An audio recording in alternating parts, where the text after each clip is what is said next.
Представители знака зодиака Весы. Весы, мои дорогие, здравствуйте. Таро прогноз, гороскоп, неделя с 18 по 24 сентября. Давайте узнаем подсказки карт. Будем, конечно, реалистами. Любой прогноз – это лишь карты. Но я так надеюсь, вы с помощью своего интеллекта и интуиции можете предположить альтернативные варианты развития событий, и тогда какой-то инсайт, как подсказку, может быть, как какой-то пазл сложить или просчитать какую-то ситуацию на пару шагов вперед определенно сможете. Давайте узнаем. И я подготовила уже колоду и перемешала тщательно. И первую карту мы с вами достанем. Что важно знать на неделю для вас? Чего не избежать, мои дорогие весы, или неожиданности? Чему сейчас не время или что нам может помешать? Давайте достанем. Такой вопрос зададим. И тогда, а что ж нам будет помогать или что будет радовать на неделе?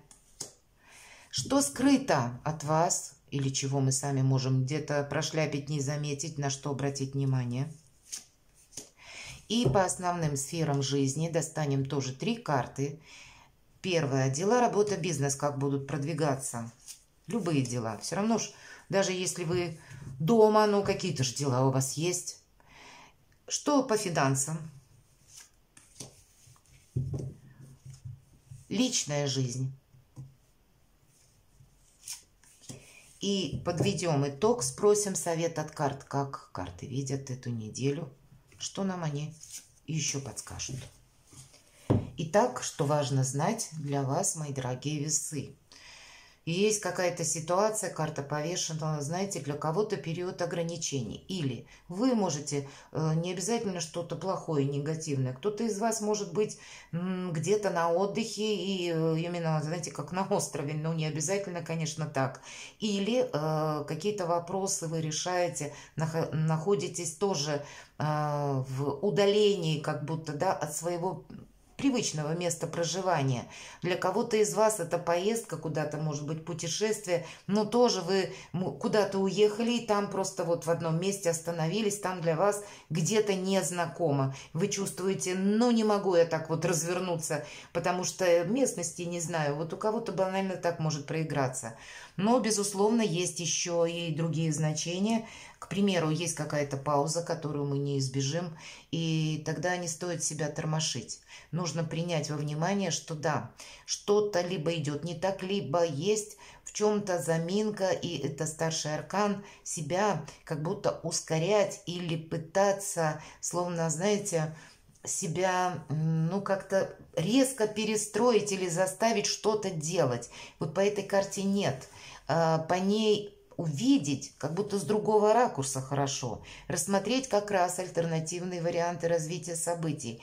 Или, если у вас что-то стопорится с документами или с согласованиями, контрактами, с какими-то соглашениями, ну вот тут по разным совершенно позициям могут проходить, что-то у нас не получается сделать в свои сроки, которые мы уже все себе расписали, значит, себя тоже педалировать не имеет смысла. Как будто есть смысл спокойно ждать. Вот эта неделя, в принципе, сама по себе в более спокойных энергиях.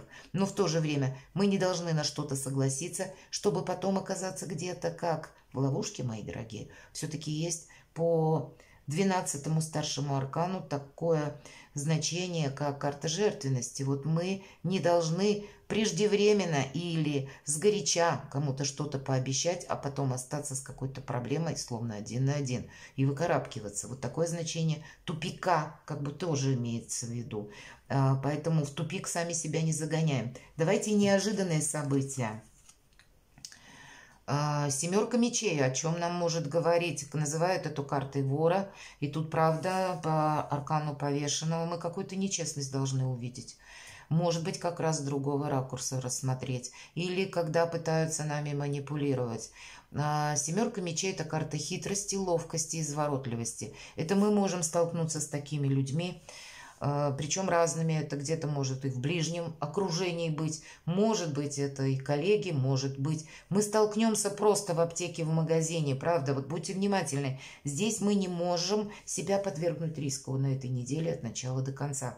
И вы знаете, по этим двум картам мы должны подмечать очень внимательны, что происходит вокруг нас. Мы с чем-то не должны просчитаться. По 7 мечей есть такое значение «забери свое». Значит, что-то наше от нас уплыть точно не должно. А если есть варианты, когда мы наоборот себе забираем, тогда нужно сделать как-то по-хитрому. Как будто если двигаться в прямом направлении или кому-то что-то объявлять, заявлять или действовать как прежде, вот мы ничего не добьемся. А если где-то в обход, если где-то сами схитрим, ну, хитрость имеется в виду все то, что не противоречит закону, то тогда мы себя, может быть, не повергнем в какую-то тупиковую ситуацию, и потом впоследствии скажем спасибо. Ну, вот будьте внимательны. Поэтому манипулировать где-то придется, причем незаметно, в тишине, потому что карта повешенной, она предполагает не просто паузу, а еще и какую-то тишину. Все решения должны быть внутри нас. И по 7 мечей тоже. Чему сейчас не время? По карте Луна это какие-то неопределенности. Это, может быть, карта нам хочет сказать, что не время сейчас, знаете, где-то соглашаться с тем или принимать, обещать что-то на длительный срок, если мы в чем-то не уверены. Это сама по себе какая-то обстановка или тысячи пока неопределенностей, в которых наша задача никому ничего не обещать, мои дорогие, и себя беречь от начала до конца. Правда, по карте Луна есть такое значение, что мы должны избегать толпы.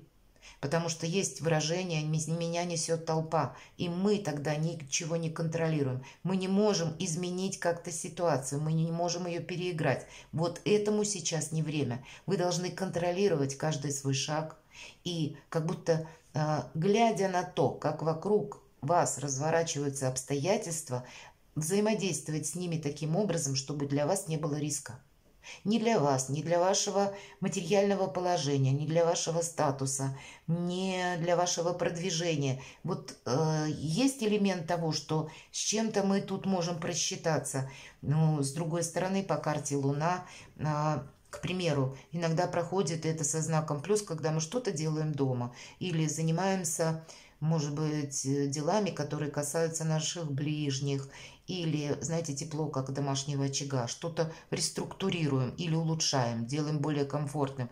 Но тоже это с позиции, чему сейчас не время. Значит, вот больше где-то карты разворачивают все же вас к вам самим, мои дорогие весы. Значит, есть какая-то значимая тема, у каждого она своя, когда мы должны не делать что-то, знаете, как на автоматизме, или не сделать чего-то небрежно, или понадеяться на авось, или не сделать того, что как всегда, допустим, да, и ждем, прокатит, всегда прокатывала. Здесь может не прокатить, здесь может какой-то ошибкой вылиться. Но поэтому себя страхуем, мои дорогие весы, это факт.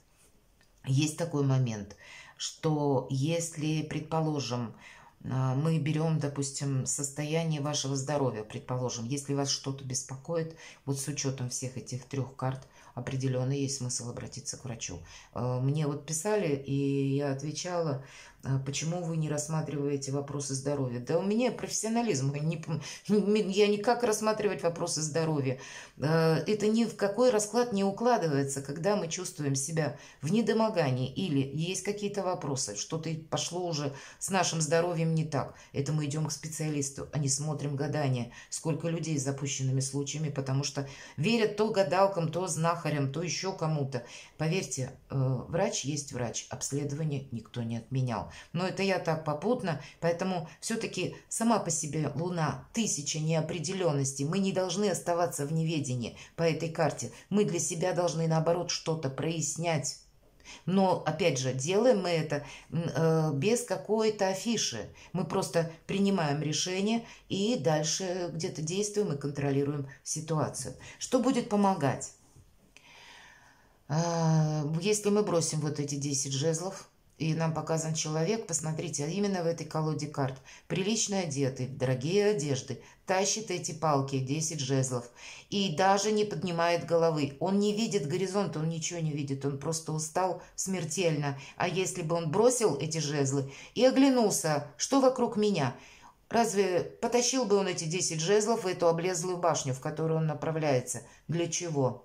Вот поэтому целесообразность нам будет помогать, если мы делегируем часть своих каких-то рутинных обязанностей. Или мы просто, может быть, откажемся от помощи кому-то и начнем помогать самим себе. Вот у вас все карты удивительно, мои дорогие весы, причем карты с таким смыслом, которые разворачивают, вот как будто есть что-то у вас сейчас на повестке дня, которое касается вас самих, какая-то тема. У кого-то это может быть как к здоровью собственному обратиться, да, и с чем-то разобраться.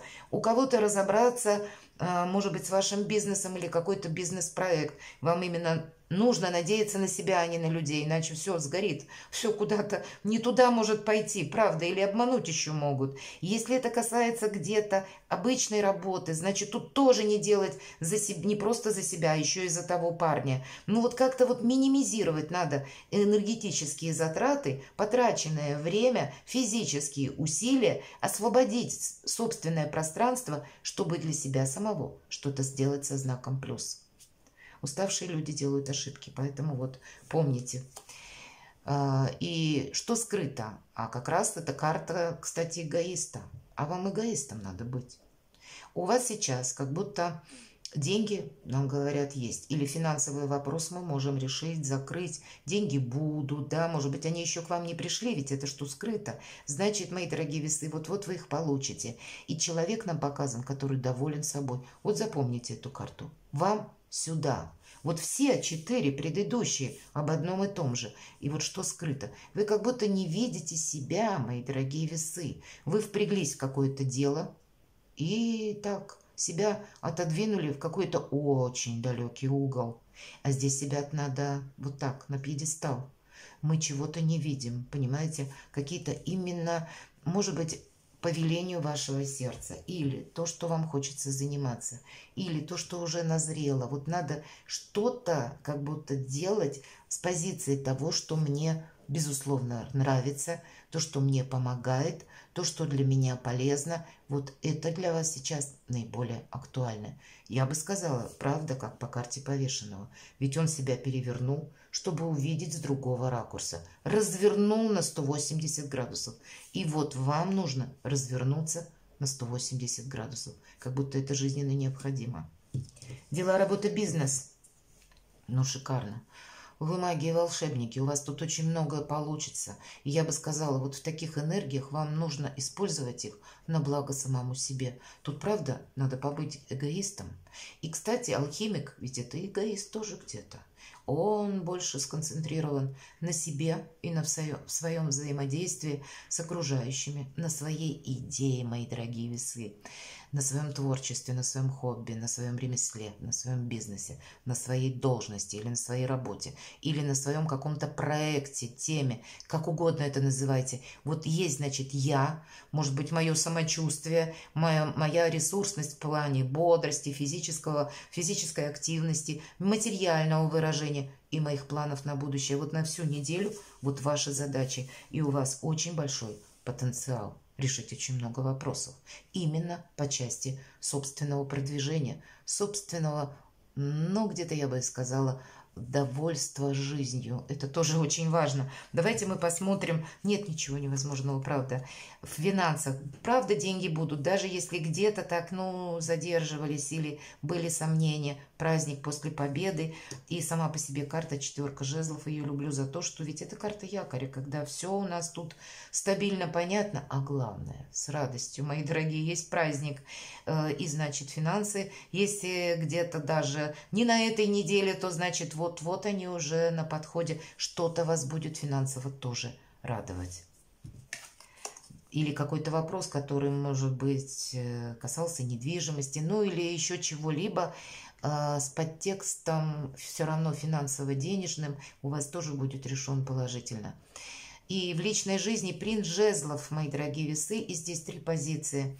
Первое – это информация или новость. Второе – элемент скорости, внезапности, быстроты какой-то. И третье – это перемещение. Либо вы едете, либо к вам едут, либо приходит новость, которая вас заставляет куда-то отправиться, либо вы будете планировать какую-то поездку, либо к вам какой-то человек соберется, или придет какое-то известие, когда вы себя можете перепланировать вообще.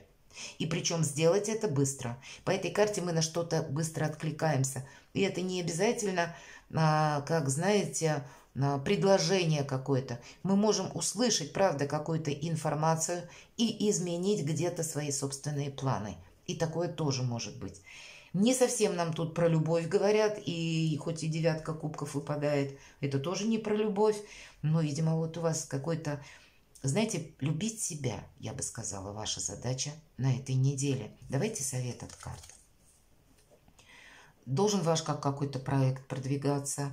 Ваши, правда, честолюбивые планы как раз тоже в таком моменте, когда я не могу сказать, что это начальный какой-то, вот первые шаги. По принцессе жезлов нет, тут есть как будто опыт, и нам как раз показан пучок колосьев в руке у принцессы. Это не что иное, как прообраз нашего опыта, нашей экспертности в чем-то, который мы должны применить на практике и буквально получить денежный эквивалент какой-то. И это в плане прогресса карта очень хорошо говорит о том, что, занимаясь каким-то своим, может быть, любимым делом или тем, что вы себе поставили в план, или то, что это все-таки это наша активность проигрывается, да, или вот то, что мы делаем с удовольствием, то в этом нам определенно будет или нас ждет какой-то финансовый успех, который на последующий как будто период будет развиваться тоже со знаком плюс, с какой-то прогрессией, понимаете?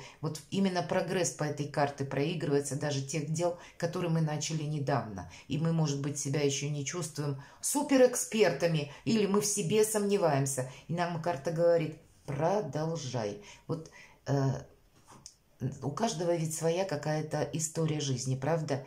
И что-то очень важное. Именно в плане вашего самовыражения или в здорового честолюбия. Так вот, если подытожить, то по этой карте, знаете, вот такие слова, как «продолжай», или ты победишь, или у тебя не хватит терпения. Перекладывайте на себя, мои дорогие весы, и будьте счастливы и любимы всегда.